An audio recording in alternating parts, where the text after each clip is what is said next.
The 911 caller asked for our help. We immediately scrambled to try to locate this individual, our suspect. Our suspect is Keith Jackson. He's a black male, 30 years of age, with a date of birth of 9/21 of 90. Took the sheriff's office some time to track down the address here in Riverview, which is 6449 Cypress Dale Drive, and it's Unit 102 is where this occurred. We immediately began negotiations with our suspect, trying to de-escalate the situation. We were unable to make contact. We activated our SWAT team and our negotiators who got on scene, and as well, they started trying to negotiate, de-escalate the situation. Our suspect refused to answer the telephone, refused to answer his call. While we're trying to make contact with our suspect, we learned that he's actively streaming live on Facebook Live. During this Facebook Live call that he's streaming, he says that he killed his boyfriend. He shot and killed his boyfriend. While he is actually holding the firearm, he's telling the world that's watching that he just shot and killed his boyfriend. He says that he wants to kill himself. He says that he's tried to commit suicide 3 times since this has happened, and that he has failed at all 3 attempts.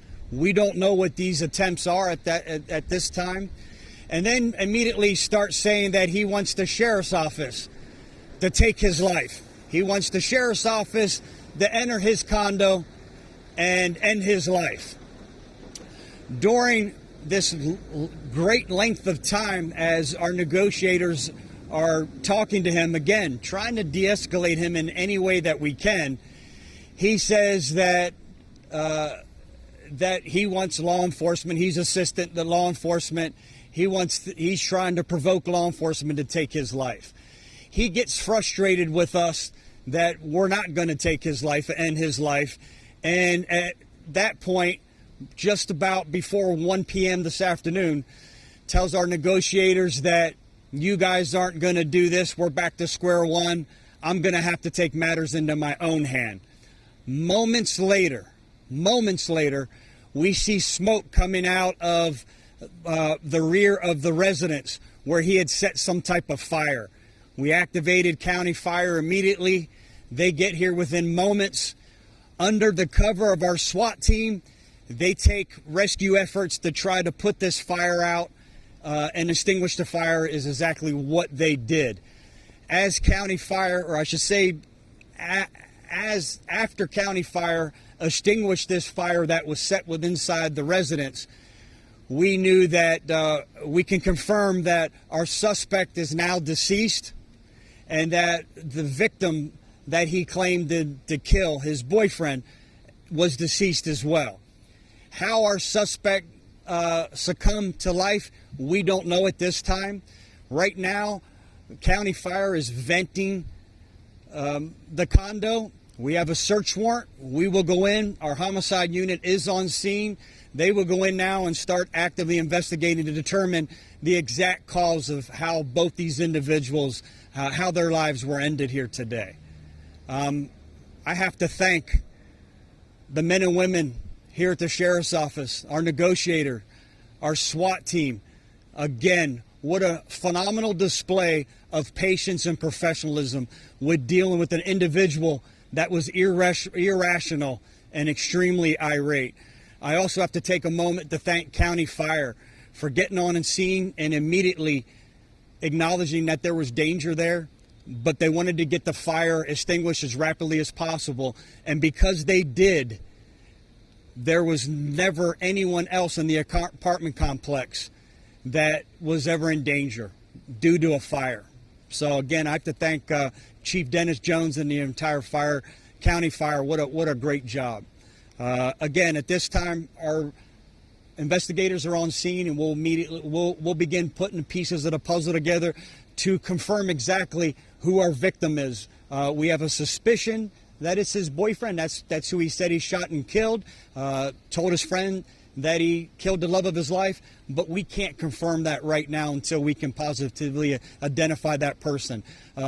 Said he shot and killed his boyfriend. Again, can't confirm that either right now because we have to, again, take custody of the body, allow the medical examiner to take a look, and then we'll be able to confirm exactly his cause of death. So a very fluid situation here, but wanted to give you guys the updates that we did have. I will try to answer any questions the best I can.